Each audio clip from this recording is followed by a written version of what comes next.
ಕನಕದಾಸರು ವ್ಯಾಸರಾಯರ ಮೆಚ್ಚಿನ ಶಿಷ್ಯ. ಒಮ್ಮೆ ವ್ಯಾಸರಾಯರು ತಮ್ಮ ಶಿಷ್ಯರನ್ನು ಕರೆದು ಎಲ್ಲರಿಗೂ ಒಂದೊಂದು ಬಾಳೆಹಣ್ಣನ್ನು ನೀಡಿ, ಯಾರೂ ಇಲ್ಲದಿರುವ ಸ್ಥಳದಲ್ಲಿ ಈ ಹಣ್ಣನ್ನು ತಿಂದು ಬನ್ನಿ ಎಂದರು. ಮಾರನೆಯ ದಿನ ಶಿಷ್ಯರೆಲ್ಲರೂ ತಮಗೆ ಸರಿಕಂಡ ಸ್ಥಳದಲ್ಲಿ ಬಾಳೆಹಣ್ಣನ್ನು ತಿಂದು ಬಂದರು.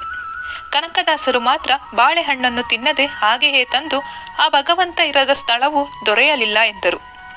ಕನಕದಾಸರಿಗೆ ಸಮಾನವಾದವರನ್ನು ನಾ ಕಾಣೆ ಎಂದು ವ್ಯಾಸರಾಯರು ಪ್ರಶಂಸಿದರು.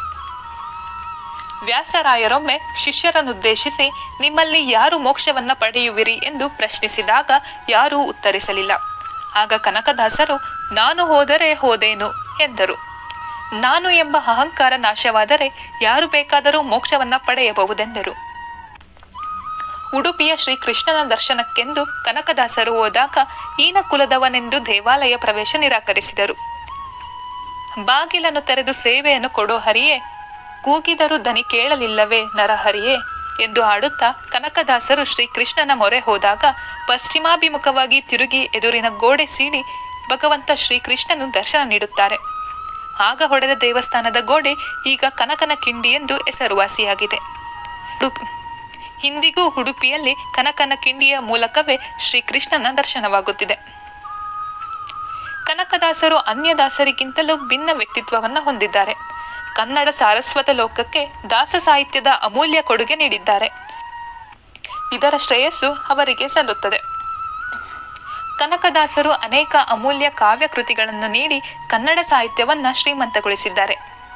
ಮೋಹನ ತರಂಗಿಣಿ, ಹರಿಭಕ್ತಿ ಸಾರ, ನಳಚರಿತ್ರೆ, ರಾಮಧಾನ್ಯ ಚರಿತ್ರೆ ಹಾಗೂ ಸುಮಾರು 300ಕ್ಕೂ ಹೆಚ್ಚು ಕೀರ್ತನೆಗಳನ್ನು ರಚಿಸಿದ್ದಾರೆ.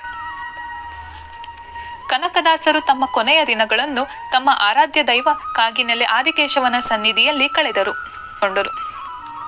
ಒಂದಿನ ಆದಿಕೇಶವನ ದರ್ಶನಕ್ಕೆ ಗುಡಿಯೊಳಗೆ ಹೋಗಿ ಕನಕದಾಸರು ಬಾಗಿಲನ್ನು ಮುಚ್ಚಿಕೊಂಡರು.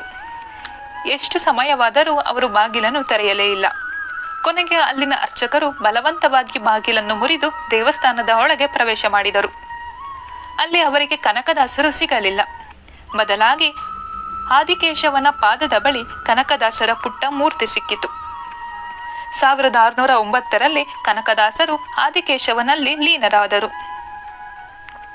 ಇದಿಷ್ಟು ಕನಕದಾಸರ ಜೀವನ ಕಥೆ. ಕನಕದಾಸರನ್ನು ಕೇವಲ ಒಂದು ಜಾತಿ ಜನಾಂಗದ ವ್ಯಕ್ತಿಯಂತೆ ಭಾವಿಸದೆಯೇ ಸಮಗ್ರ ಮನುಕುಲಕ್ಕೆ ಮಾರ್ಗದರ್ಶನ ನೀಡಿದ ಮಹಾನ್ ಮಾನವತಾವಾದಿ ಎಂದು ತಿಳಿಯಬೇಕು. ಹುಟ್ಟು ಸಹಜವಾಗಿರುವಂತೆಯೇ ಸಾವು ಅನಿವಾರ್ಯ. ಆದರೆ ಇವೆರಡರ ನಡುವಿನ ಬದುಕನ್ನು ಸಾಧನೆಯ ಮೂಲಕ ಸಾರ್ಥಕ ಮಾಡಿಕೊಳ್ಳಲು ತಿಳಿಸಿದ್ದಾರೆ.